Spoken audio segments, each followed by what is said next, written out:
Hi, I'm Veronica, and welcome back to the Reading Chronicles. Here are the 9 books I read in March.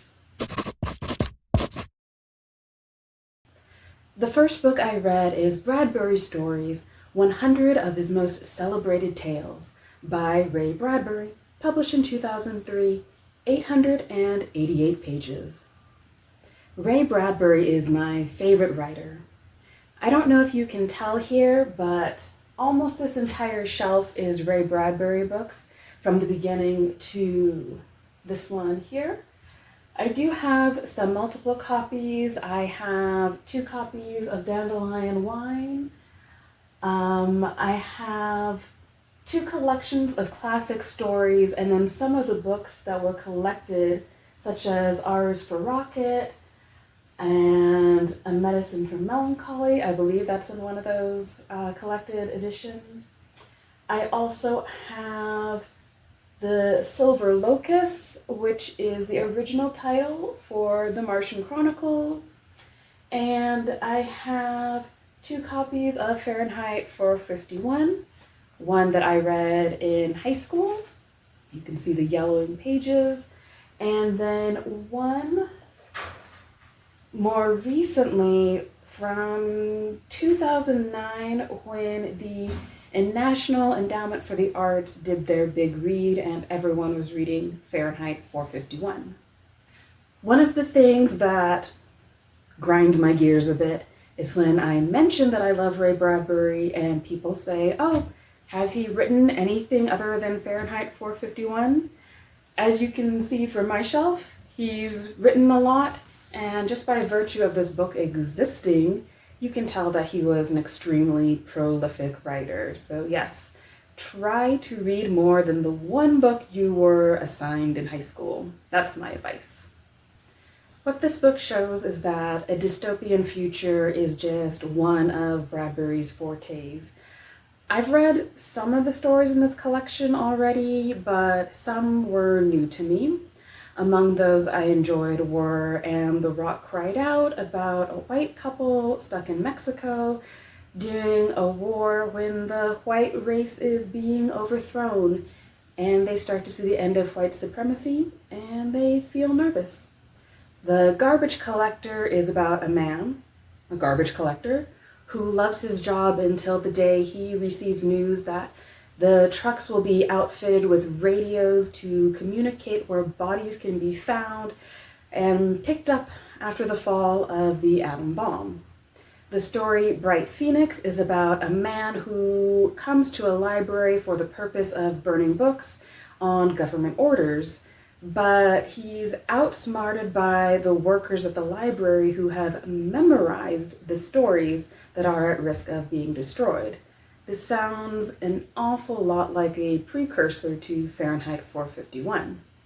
June 2003, Way in the Middle of the Air is one of the stories from the Martian Chronicles.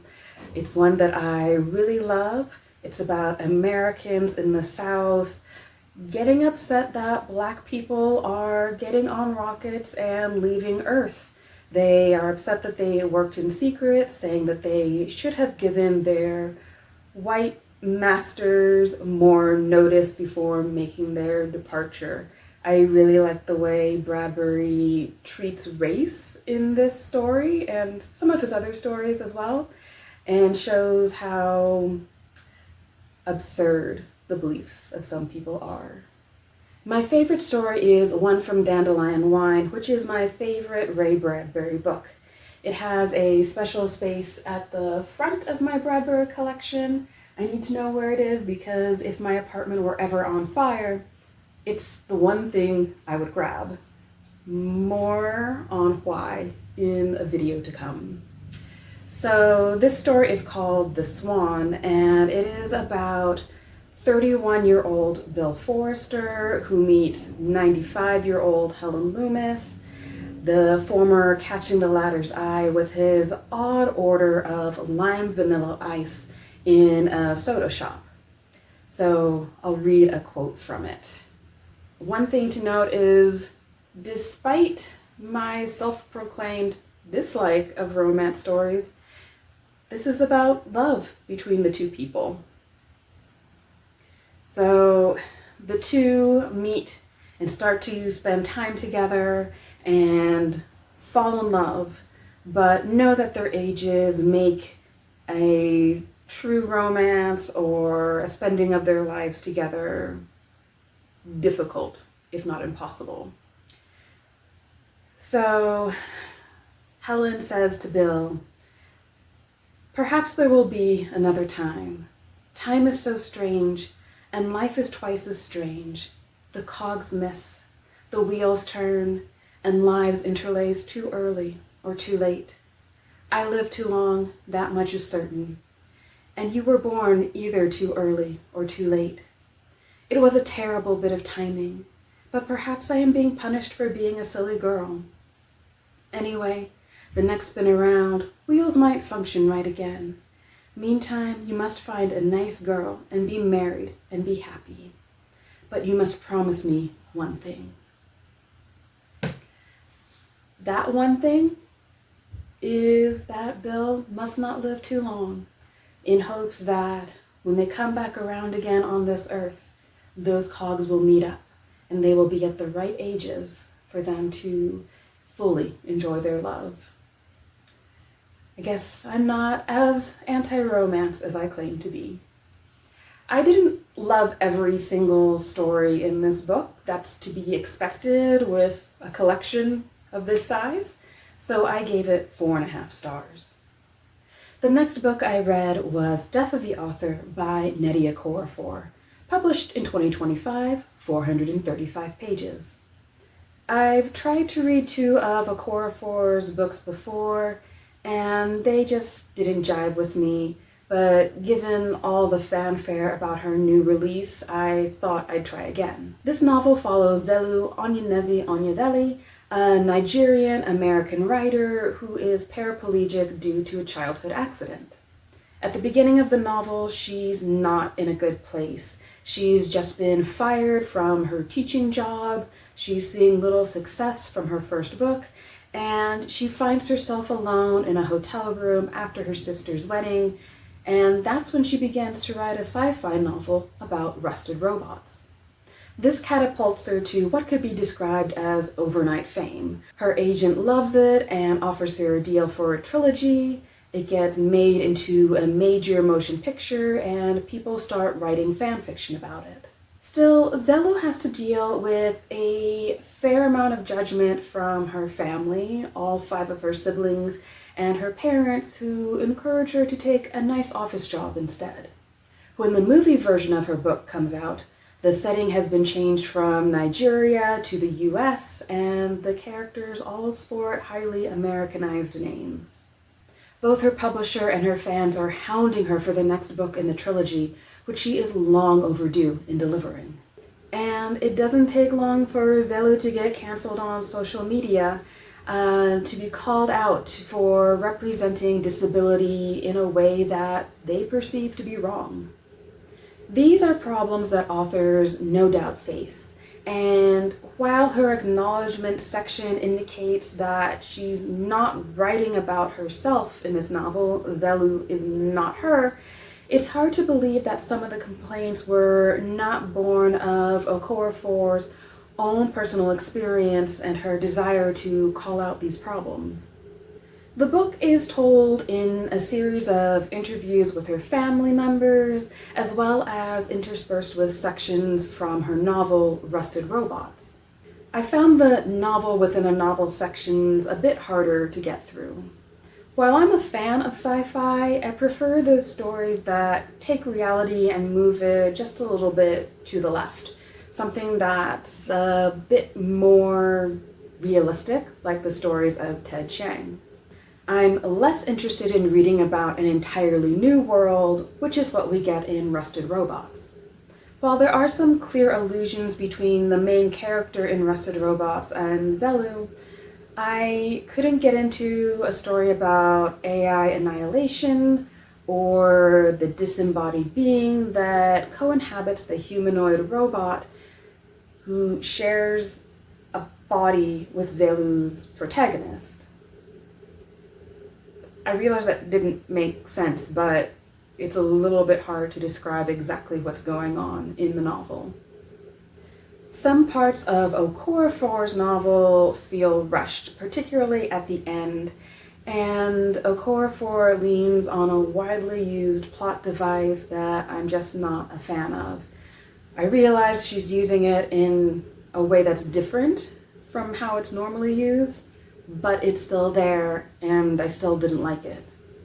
I have no doubt that there will be some people who love this book, and some of the criticism about the publishing industry, the needless Americanization of non-American stories, and the demand that one represents one's identity in the right way or risk being canceled are spot on. However, Okorafor's writing is, for me, at times lacking nuance, and much of the story is very surface level and in your face, leaving little room for critical thought from the reader. I've given her a good try, and I think now I'll move on. I gave this book 3 stars. My next read was Symbiote by Michael Nayak, published in 2025, 417 pages. I'm pretty sure I first heard of this book from Book Riot's Swords and Spaceships sci-fi fantasy newsletter. They compared it to the first season X-Files episode Ice, about a parasitic alien life form found by a group of scientists in Alaska. If you know anything about me at all and who I was when I was a teenager, you'd know how much that comparison would capture my attention. Set in Antarctica in 2028, amidst the second year of the Pacific Rim War, amidst a stalemate between the warring factions of China and the US, the novel poses the same query as the X-Files episode. What would happen if a new to us life form suddenly came up from the ice and infected us all? The first signs that something is going wrong is the murder of a Chinese scientist found in a truck outside their research station, and the realization that something drove them out into the sub-zero cold. When questioned, the survivors describe their crewmates as very bad crazy when very bad cold. In 72 hours, another 12 people will be dead. Cue the mission to find out what caused the scientist's death and the race to do it before it kills them all. Much of the action takes place at the Amundsen Scott Station, 200 yards from the South Pole, and a whole host of characters fulfilling various roles for the crew take part in the story. It is this crew of people who start to learn of the strange, symbiotic nature of what they think is killing people, an indigenous parasite brought up from the ice that infects the host and drives them mad. What's interesting is that Nayak wrote the book when he was in Antarctica at the very station where the novel is set. He was serving as a National Science Foundation and Air Force Office of Scientific Research Principal Investigator. His website also lists all sorts of sciencey credentials that he has. It seems like he exemplifies the adage of write what you know. In truth, if this were a movie or TV series, I'm pretty sure I'd love it and I'd be paying my tickets to go see it opening weekend or binging it on Netflix or whatever other service it was on. It seems written ready to jump off the page and onto the screen. I couldn't help but make comparisons to other media I've watched, particularly 28 Days Later, given the description of how the parasite causes the host to turn into what is essentially a rage-infected zombie. There also seem to be scenes tailor-made for an action movie, with the uninfected crew members banding together to snuff out the infected people with unabated violence. But that doesn't really do it for me in a book. I need more than an action-filled plot and sarcastic quips and gratuitous romance while people are trying not to suffer a bloody death. I also could have done without the frequent musings on masculine body parts and what they would like to do with those body parts to the female crew members. There is literally a line about men looking down at their erections. Now, I don't know what you all do in your free time. Maybe that would be your greatest point of interest if you were infected with a madness-inducing parasite, but I don't need to read about it. The story ends on a bit of a cliffhanger with affirmation that some of these characters will return in a future book. Will I read it? Maybe. I gave it 3 stars. Next was Life Hacks for a Little Alien by Alice Franklin, also published in 2025, 294 pages. I first heard about this book on NPR's Book of the Day podcast. Following a girl known only to us as Little Alien, this debut novel is narrated by a linguist using the second-person perspective and offering tips to the neurodivergent girl on how to navigate life on Earth. We open with the girl at 3 years old responding to her mother's inquiry as to what she's doing, with the response being that she's dyeing a spider, a response that prompts her mother to pick up the book titled, "So Your Child is a Psychopath." From here, the linguist begins to explain what's wrong with this response. First, that this is a beetle and not a spider, and that dying is an intransitive verb, and the correct one for this situation is killing, although not even this is correct, and perhaps the verb maim would be even better. This sets off a wonderful exploration of language in the mind of a girl who doesn't quite understand why people don't just say what they mean, and her attempts to conform to the rules of school and society and the inner workings of the family she inhabits aren't always easy for her. We follow Little Alien from this point until she's a teenager, watching her social foibles as they express themselves in her classes. We see teachers and librarians dismiss her, putting her in remedial reading classes and refusing to offer her more than the leveled readers they keep for children her age. We also see her blooming interest in the Voynich manuscript, an old text that she believes is from an alien civilization. I'm not qualified to comment on the representation of neurodivergence here, although the reviews on Goodreads seem to indicate that it's done well. What I can say is that I thoroughly enjoyed the digressions on language and how English is a difficult one to master.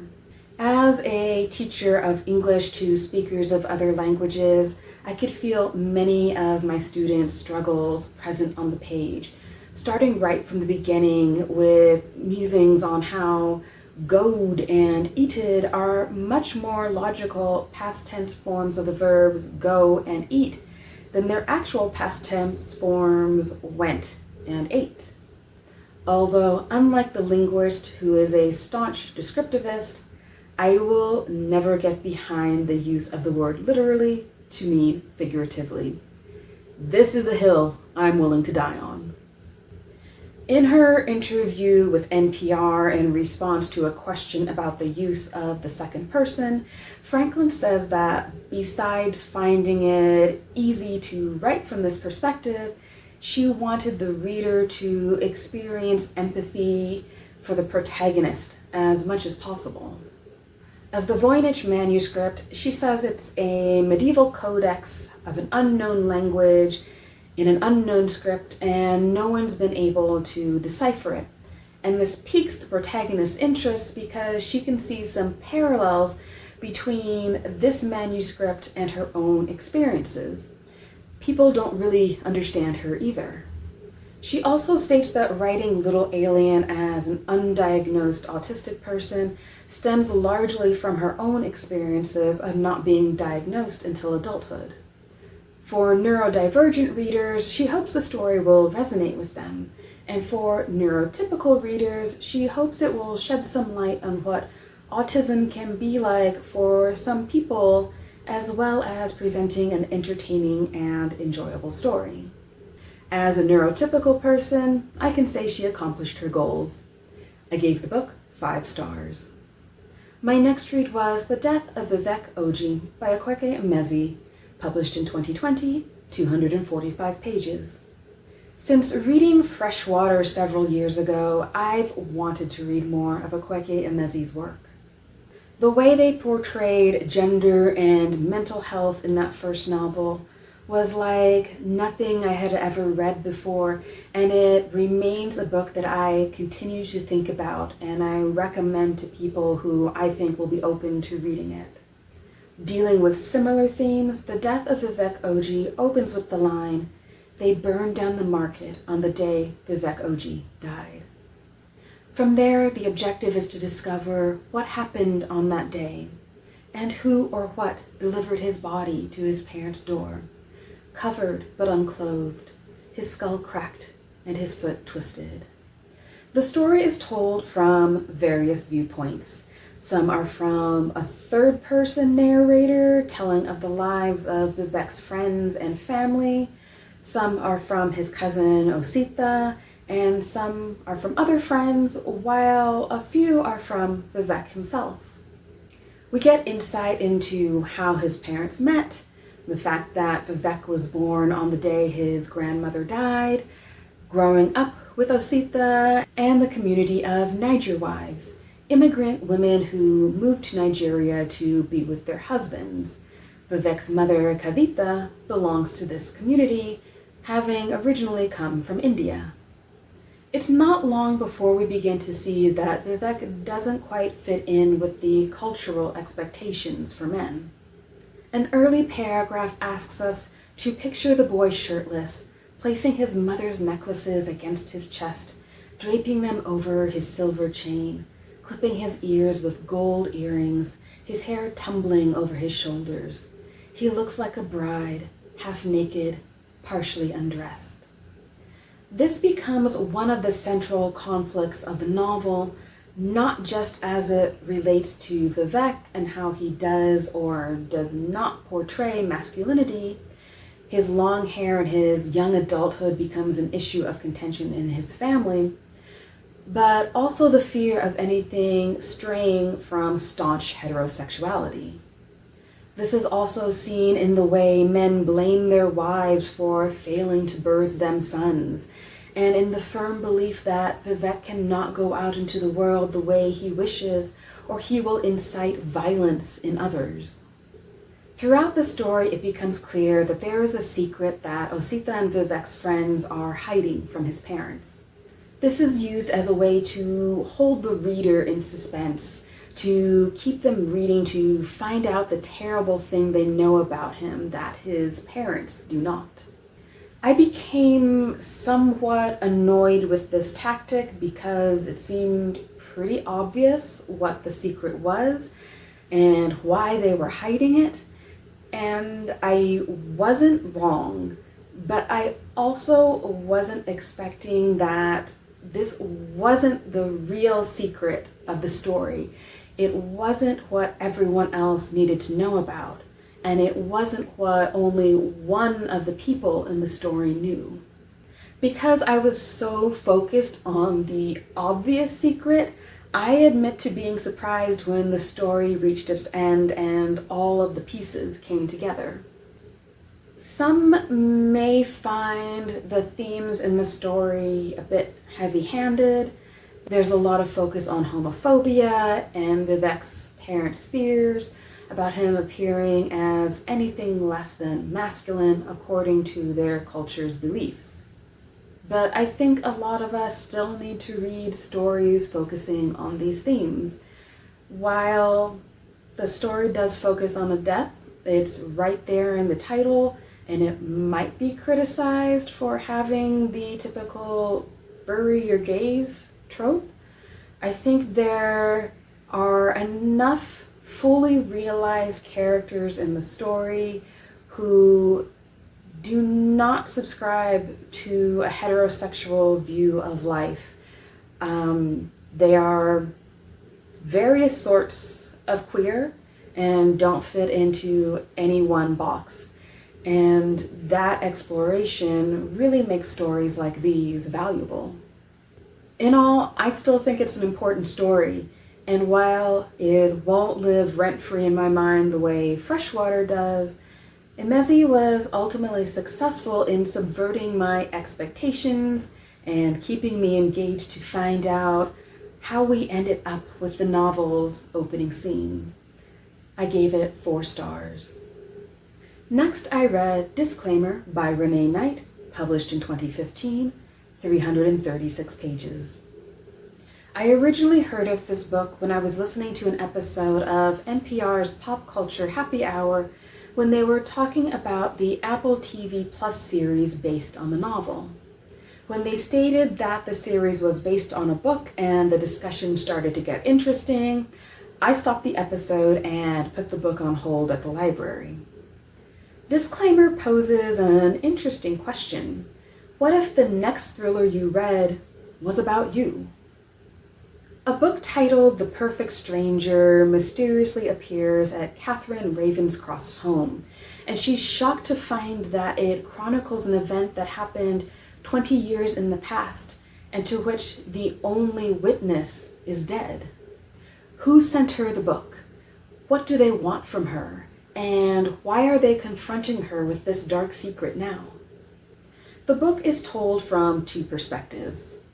One is a third-person narrator telling of Catherine's life and the effect the book is having on her and her family, which includes her husband Robert and their 20-something-year-old son Nicholas.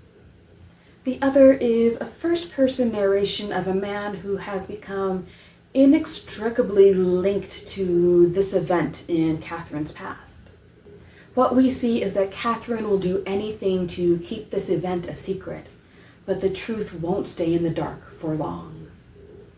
When the details of the event initially start to be revealed, I was a bit bored.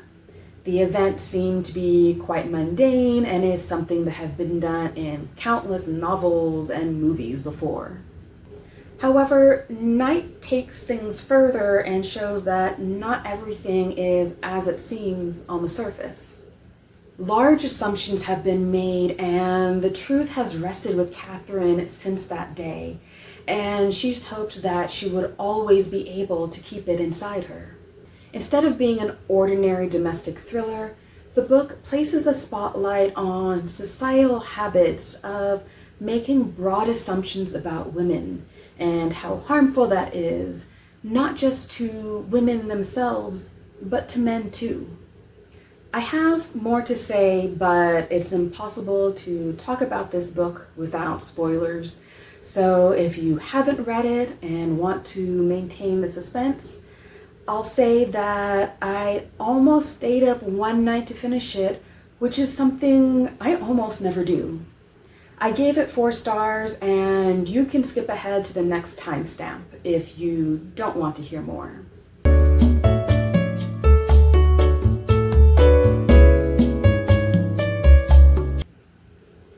Everyone who doesn't want to hear spoilers out of the room? Okay. If you're still with me, I'm assuming a summary of the plot is unnecessary, so I'll just get right to my thoughts.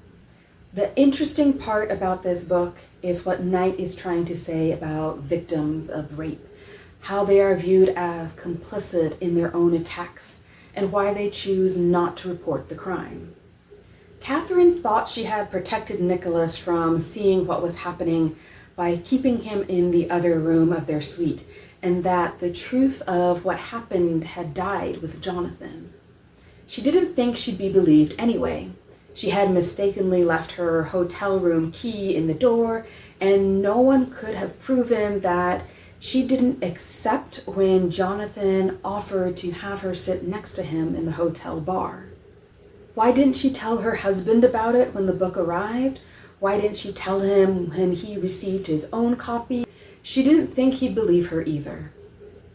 His response is not to ask her for her side of the story when he gets the pictures and the book, but to fly into a jealous rage and refuse any sort of explanation from her. How could Catherine think for a second that he would believe her? After telling Stephen everything that happened and telling him that he'll have to be the one to tell Robert, she feels sick at the thought that he might not believe her. She shouldn't have to persuade him. She shouldn't have to convince him that she is telling the truth. But she fears that that is exactly what she would have to do.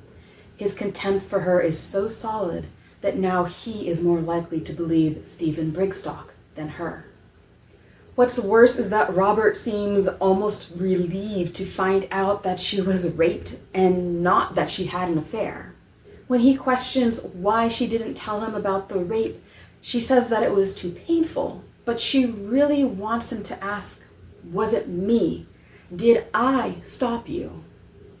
When she eventually decides to leave him, it is because she cannot forgive him, because he managed the idea of being raped so much more easily than he had managed the idea of her having an affair. Of course, he was upset and angry. He felt impotent. He hadn't been there to protect her. But it seems to Catherine that the new truth he was offered was easier for him to swallow than adultery. When she is at her most brutal, she thinks that given the choice, he would rather she had suffered than to have enjoyed a burst of illicit pleasure. Essentially, he would rather she be hurt both physically and emotionally than for him to have suffered any amount of pain. Like, thank God she was raped and she didn't cheat on him. And that's what this story is about. She didn't tell him because she didn't feel like she could, and she believed she never had to. Far from being a standard woman with a dark secret plot, this is a book about rape and the reasons why women choose to keep this a dark secret. I gave it 4 stars, and I look forward to seeing the series at some point. Next I read An Elderly Lady is Up to No Good by Helene Trusten, translated from the Swedish by Helene Delargy, published in 2013, 171 pages. Maud is 88 years old, and she does not take nothing from nobody. I heard about this pair of books from an episode of the Book Talk Etc. podcast in regards to them being short reads and having protagonists over the age of 50. When we meet Maud, she's living in the apartment she's lived in for her entire life, and that she's gotten rent-free since her father died when she was a little girl. Her mother has since passed, as has her elder sister, whom she's had to care for during her entire life due to that sister's mental health issues. Far from being lonely, she looks at her life as freedom, no idle chatter and no problems. Idle chatter and problems were the worst things she could think of. This is on page 5, and that was when I first started to worry that I may identify with Maud a bit too much. The book is a collection of short stories, each detailing a murder that Maud has been involved in. These are not spoilers. This is the point of the entire book. First, it's a young nosy neighbor, an artist who insinuates that she'd really like to have more space, such as Maud's apartment, in which to work on her art. Next, it's the new wife of the man to whom Maud was once engaged, who broke off the engagement once her father died, and it became known that the family wasn't as financially solvent as they were believed to be. While these acts are admittedly a bit selfish, Maud's desire for peace and quiet does benefit others, particularly when it comes to those who create a ruckus with their acts of domestic violence. In between all of this, there are reflections on Maud's life, the fact that it didn't really begin until her sister died, and how much, if at all, she had a hand in said sister's death. Maud is cunning and perspicacious, and fully aware of the invisibility being an old woman gives her, and taking advantage of this fact so that she can pretend to be bewildered and confused, and no one will give her a second thought. I had to laugh when, in one story, Maud sticks a pin into the butt of a grocery store clerk who seems just a bit too self-assured, and then she stoops over her walker and pretends she can't hear his protestations to his manager. Now, I'm not saying I go around sticking pins in people, but I'd be lying if I said similar thoughts had never occurred to me. I'm only about half of Maud's age, so people who take up the entire sidewalk and walk slowly better look out in about 40 years.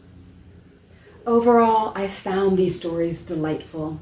Think of them as cozy mysteries, except instead of the older woman working to find out who committed the murder, she is the murderer. They're a fun read. I gave the book 4 stars. I immediately followed this with the next book in the series, An Elderly Lady Must Not Be Crossed, also by Helene Trusten and translated from the Swedish by Marlaine Delargy, published in 2020, 255 pages. Naturally, I put both books on hold at the library at the same time, fairly certain I'd like the first one enough to want to read the second one right away. I know my taste in books pretty well. This book picks up where the last one left off, with police investigators in Sweden looking at Maud a little suspiciously owing to the man who ended up dead in her apartment. But Maud's not too worried, and she's busied herself with planning a luxurious vacation to South Africa. Unlike the first book, this is less a collection of short stories and more of a cohesive novel as we join Maud on the flight and she remembers incidents from her past, as well as on various parts of her vacation in South Africa, where again, she gets up to no good. Actually, I'd say she gets up to good. It just depends on from whose eyes her actions are being seen. First, we go into Maud's past. For as much as her life was burdened by the need to care for her sister until her death, we also get a glimpse of how Maud was her fierce protector, even at 11 years her junior. As children, Maud witnessed some of the neighborhood boys tormenting her sister with a rat, and concocts a scheme to lure them into the coal cellar and keeps them locked in there until someone eventually finds them hours later. Next, we see Maud as a younger adult after the death of her mother and needing to find a job to support herself and her sister.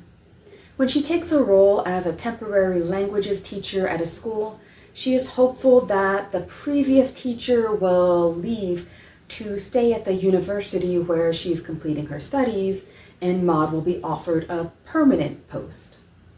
However, this is not to be. The teacher returns and Maud's hours are severely cut, and Maud must do something about that. Her actions are thoroughly Looney Tunes in nature, and it's hard not to be amused at her wild antics. In the longest portion of the story, we join Maud in Africa, and this bit moves a bit slower than the others with fewer antics afoot. I won't spoil what happens, but I will say that I was a little bit concerned that there might be something of a white savior narrative happening here. I think my verdict lands on no, as Maud notes that yes, crime is a problem in Cape Town, but that applies to plenty of other cities. This was still a fun look at Maud's life, with plenty of references to Maud's extreme introversion that I heartily identified with, perhaps a bit too much. While on the ship that's part of her tour, she returns to her room because she was beginning to feel overwhelmed. There were too many people with whom she was expected to constantly engage. She wasn't used to having to socialize for a protracted period, and knew she needed quiet and solitude. Same, Maud. Same. There are even a couple of recipes for gingerbread cookies in the back, which I may have to try come next Christmas time. I hope there's more Maud in the future, as I'm quite a fan of her particular form of vigilante justice. 3.5 stars on this book from me. My last book of the month was Cometierra by Dolores Reyes, published in 2019, 173 pages. This book was published as Earth Eater in English, translated by Julia Sanchez. I'm pretty sure I didn't understand everything that happened in this book, but I'm going to give it my best shot. Our protagonist, known only as Cometierra, which means Earth Eater, begins to eat dirt as a young girl when her mother is buried. Through this, she receives a vision of her father beating her mother, his fist punching her until she dies. She and her brother Walter are taken into custody by an aunt who warns the protagonist that if she catches her eating dirt, she'll burn her tongue with a lighter. When the aunt is called into school regarding a drawing the protagonist has done, she's furious.